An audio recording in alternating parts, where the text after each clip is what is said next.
నమస్కారం, నా పేరు బాలా. బీసీఎన్ న్యూస్ కి స్వాగతం. ముందుగా ముఖ్యాంశాలు. నెల్లూరు భగత్ సింగ్ కాలనీలో 633 మందికి ఇళ్ల పట్టాల పంపిణీ. మంత్రి నారాయణ విన్నపం మేరకు కార్యక్రమానికి ఆన్లైన్లో హాజరైన సీఎం చంద్రబాబు.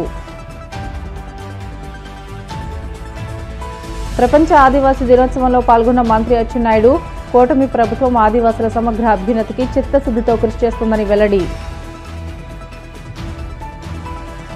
పులివెందుల టీడీపీ కంచుకోట కాబోతుందన్న నంద్యాల ఎంపీ బైరెడ్డి శబరి. గత 5 ఏళ్లలో కడప, పులివెందులకు జగన్ ఏం చేశారో చెప్పాలని డిమాండ్. పులివెందుల జడ్పీటీసీ ఎన్నికల నిర్వహణలో కూటమి సర్కార్ ఘోరంగా విఫలమైందన్న వైసీపీ నేతలు. ఉప ఎన్నిక ప్రశాంతంగా జరిగేలా చూడాలని ఈసీకి విజ్ఞప్తి. 2029 నాటికి ప్రతి ఒక్కరికి సొంతింటి కలను నిజం చేస్తామని సీఎం చంద్రబాబు అన్నారు. పట్టణ ప్రాంతంలో 2 సెంట్లు, గ్రామాల్లో 3 సెంట్ల ఇంటి స్థలం ఇస్తామనే హామీని అమలు చేస్తామని స్పష్టం చేశారు. ఇదే సమయంలో పేదలు 2-3 దశాబ్దాలుగా ప్రభుత్వ స్థలాల్లో నివాసం ఉంటే వాటిని రెగ్యులరైజ్ చేస్తామని చెప్పారు.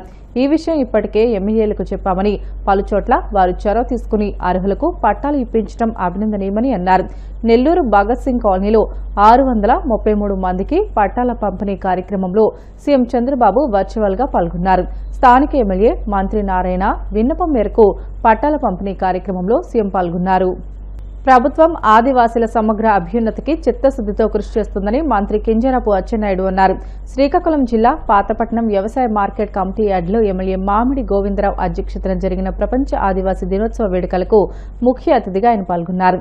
ఈ సందర్భంగా ఆయన మాట్లాడుతూ గిరిజనుల జీవన విధానం మార్చేందుకు విద్య, ఆరోగ్యంతో పాటు మౌలిక వసతులు కల్పించేందుకు 1983లో స్వర్గీయ నందమూరి తారక రామారావు ఐటీడీఎల్ను స్థాపించినట్లు గుర్తు చేశారు.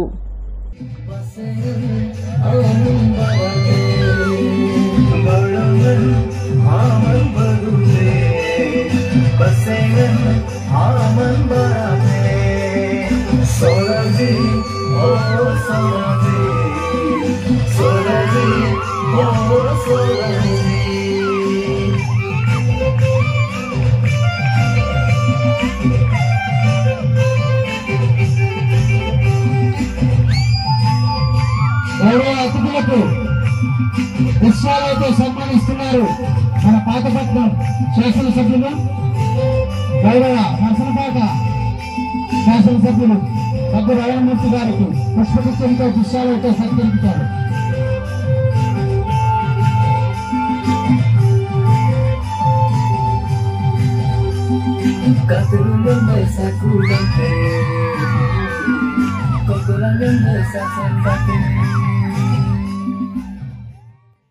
ఒకప్పుడు ప్రపంచ ఆదివాసీ దినోత్సవం అంటే రాష్ట్ర ప్రభుత్వాలు, రాష్ట్ర ముఖ్యమంత్రి ఎప్పుడు పాల్గొని ఈ కార్యక్రమం మీద ఇంత దృష్టి పెట్టినటువంటి సందర్భాలు లేవు.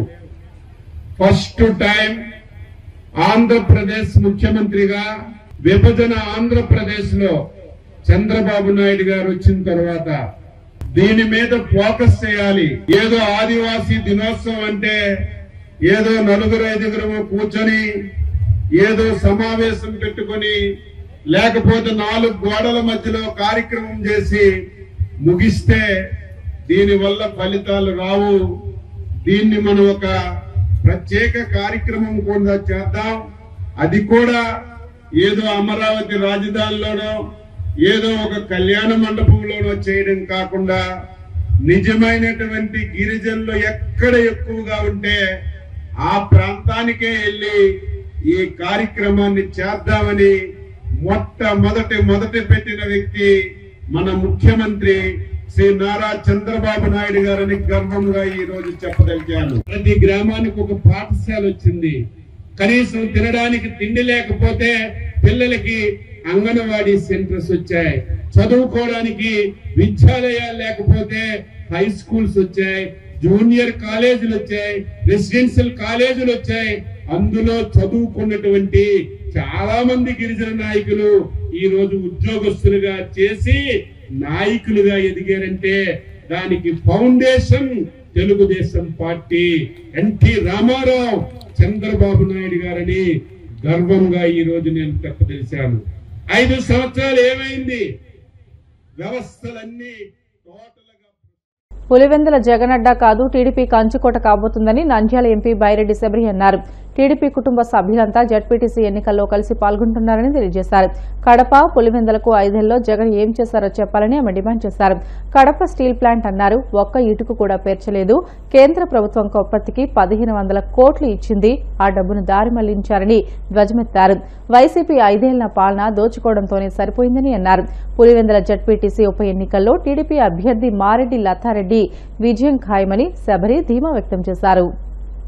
భయంతో లాస్ట్ టైం చూసాం, సొంత చిన్నాననే హతమార్చింది. అట్లాగే ఈ రోజు కూడా ఏదో ఎక్కడో బయట వ్యక్తులు పులివెందుల లోకల్ వాళ్ళను టచ్ కూడా చేయలేదు. ఎక్కడో నుంచి వచ్చిన వ్యక్తులు ఆ రోజు ఎమ్మెల్సీ గారు దెబ్బలు తగిలినాయి అని అన్నారు. ఎవరైనా దెబ్బలు తగిలితే ఎక్కడికి పోతారండి? గవర్నమెంట్ హాస్పిటల్ పోయి ఎమ్మెల్సీ ఫైల్ చేస్తారు. కానీ ఈయన ఎక్కడికి పోయినాడు? ఎవరి హాస్పిటల్ కి పోయినాడు? గంగిరెడ్డి గారు జగన్ గారు వాళ్ళ హాస్పిటల్ కి పోయినాడు. పోయి అక్కడే ఎంఆర్ఐ అక్కడే ప్రెస్ వాళ్ళని పిలిపించుకొని అంత హంగామా చేసినారు. మరి నిజంగానే ఉంటే నీతి విలువలు ఉంటే మరి ఎందుకు ఈ గుద్దులు? అలాగే మనం చూస్తే పల్లెలకు సాక్షి వాళ్ళని దింపినారు, సాక్షి వెహికల్స్ ని దింపినారు. ఎందుకు? మా సాక్షి వాళ్ళ పైన ఏదో మనం ఏదో చేస్తాము, వీళ్ళ వెహికల్స్ ని పగులు కొడతాము అనే ఉద్దేశంతో వీళ్ళు దింపి మా పైన ఒక బ్యాడ్ ప్రచారం చేయడానికి చేస్తున్నారు. ఖచ్చితంగా నేను ఈసీ దృష్టికి కూడా తీసుకెళ్తాను. లేకపోతే సాక్షి వాళ్ళకి ఏం పని? ఊరూరికి వెహికల్స్ వచ్చినాయి, ఊరూరికి శాటిలైట్ కవరేజ్ ఉంది. ఏం అవసరం అండి వీళ్ళకు? ఏదైనా నిజాయితీగా చేస్తే మీరు గెలవచ్చు. కానీ పాపం ఆయన మొన్న రప్పరప్ప స్కూల్ ఇక్కడే పులివెందులలో హెడ్ క్వార్టర్ అయింది. ఇప్పుడు బెంగళూరుకి షిఫ్ట్ అయింది హెడ్ క్వార్టర్. దాంట్లో ఉన్న స్టూడెంట్స్ అందరూ పాపం అల్లాడిపోతున్నారు. అందుకు పాపం ఆయనకు ఎక్కడ సపోర్ట్ లేకుండా పోతుంది.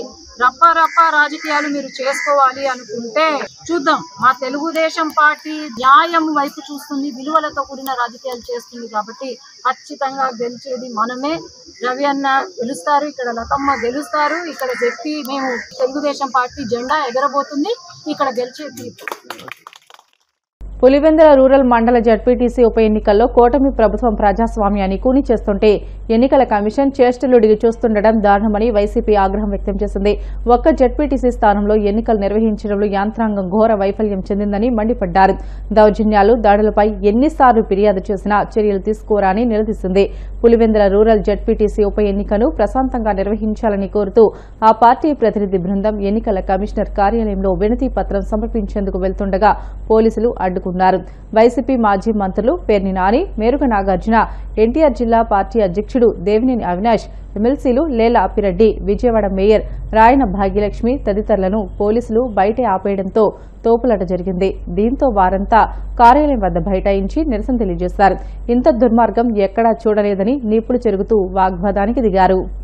ఈరోజు ఆంధ్రప్రదేశ్ రాష్ట్రంలో జరుగుతున్నటువంటి ఎన్నికల తీరు భారతదేశంలో జుగుప్సాకరంగా, ఇంత దయనీయంగా, ఇంత ఘోరంగా ఎన్నికల వ్యవస్థని నిర్వీర్యం చేసి ప్రజాస్వామ్యాన్ని హత్య చేసే పరిస్థితుల్లో ఇవాళ ఈ రాష్ట్రంలో ఎన్నికలు జరగటం అనేది, ఇవాళ ఆంధ్రప్రదేశ్ రాష్ట్రంలో రాష్ట్ర ఎన్నికల కమిషన్ తీరు చూస్తుంటే ప్రజాస్వామ్యాన్ని కాపాడాల్సినటువంటి ఎన్నికల కమిషన్, రాష్ట్ర ఎన్నికల కమిషన్ వారి కళ్ల ముందే ప్రజాస్వామ్యం కట్టడి చేయబడుతుంటే, ప్రజాస్వామ్యం కాళ్లు చేతులు కట్టబడుతుంటే, ప్రజాస్వామ్యం తల నరకబడుతుంటే ఇవాళ చేష్టలడిగి ఎన్నికల కమిషన్ చూసే పరిస్థితి, కళ్లు మూసుకుని నిద్ర నటించే పరిస్థితి.